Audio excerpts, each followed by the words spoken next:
ഇടുക്കി അണക്കരയിലെ 7ാം ക്ലാസ്സുകാരനെ മർദ്ദിച്ച അധ്യാപകനെതിരെ വണ്ടൻമേട് പോലീസ് കേസെടുത്തു. അധ്യാപകനോട് 1 മാസം അവധിയിൽ പോകാൻ PTA നിർദ്ദേശിച്ചിട്ടുണ്ട്. പകരം താൽക്കാലിക അധ്യാപകനെ നിയമിക്കാനും തീരുമാനമായി. ആൽവിൻ തോമസ് ആണ് വിവരങ്ങളുമായി ചേരുന്നത്. ആൽവിൻ, എന്താണ് ഇപ്പോൾ ഇതിൽ നടപടി ഉണ്ടായിരിക്കുന്നത്?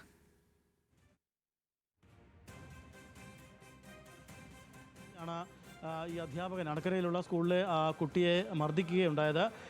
ഈ വിദ്യാർത്ഥി അധ്യാപകനെ കളിയാക്കിയതിനെ തുടർന്നാണ് പിന്നീട് അധ്യാപകൻ ഈ കുട്ടിയെ ക്ലാസ് റൂമിനുള്ളിൽ മുട്ടുകുത്തി നിർത്തി വടിക്ക് അടിക്കുകയായിരുന്നു എന്നായിരുന്നു പരാതി. ദേഹമാസകലം പാടുണ്ടാവുകയൊക്കെ ചെയ്തു. അങ്ങനെ ശരീരത്തിൽ പാടുണ്ടായ ശേഷം ഈ കുട്ടി വീട്ടിൽ ചെത്തി വീട്ടുകാരോട് പരാതിപ്പെടുകയായിരുന്നു. അങ്ങനെ വീട്ടുകാർ നൽകിയ പരാതിയിലാണ് വണ്ടൻമേട് പോലീസ് തുടർ നടപടികൾ സ്വീകരിച്ചത്. ഇതേ തുടർന്ന് പോലീസ് കൃത്യമായ മൊഴിയെടുക്കൽ അടക്കമുള്ള സംവിധാനങ്ങൾ നടത്തിയ ശേഷമാണ് ഇന്ന് കേസ് രജിസ്റ്റർ ചെയ്തിട്ടുള്ളത്.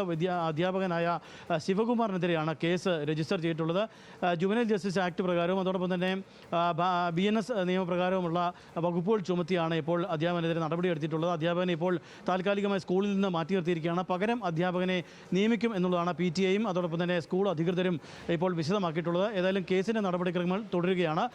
മറ്റു വിദ്യാർത്ഥികളുടെ മുൻപിൽ വെച്ചാണ് ഈ അധ്യാപകൻ മർദ്ദിച്ചത് എന്നുള്ളതായിരുന്നു പരാതി. അതുകൊണ്ട് തന്നെ മറ്റു വിദ്യാർത്ഥികൾക്ക് കൗൺസിലിംഗ് വേണ്ട കൗൺസിലിംഗ് അടക്കമുള്ള സംവിധാനങ്ങൾ ഏർപ്പെടുത്തുമെന്നുള്ളതാണ് ഇപ്പോൾ സ്കൂൾ അധികൃതർ നൽകുന്ന വിശദീകരണം. PTAയും അതിന് തയ്യാറെടുക്കുകയാണ്. മറ്റ് വിദ്യാർത്ഥികൾക്ക് കൗൺസിലിംഗ് അടക്കമുള്ള കാര്യങ്ങൾ നടത്തുമെന്നുള്ളതാണ് ഇപ്പോൾ പറഞ്ഞിരിക്കുന്നത്. ഏതായാലും ഈ ഈ കുട്ടിയുടെ വീട്ടുകാരുടെ പരാതിയിലാണ് ഇപ്പോൾ ഈ അധ്യാപകൻ ശിവകുമാറിനെതിരെ കേസ് രജിസ്റ്റർ ചെയ്തിരിക്കുന്നത്. ജുവനൈൽ ജസ്റ്റിസ് ആക്ട് പ്രകാരവും BNS നിയമപ്രകാരവുമാണ് ഇപ്പോൾ കേസ് രജിസ്റ്റർ ചെയ്തിട്ടുള്ളത്.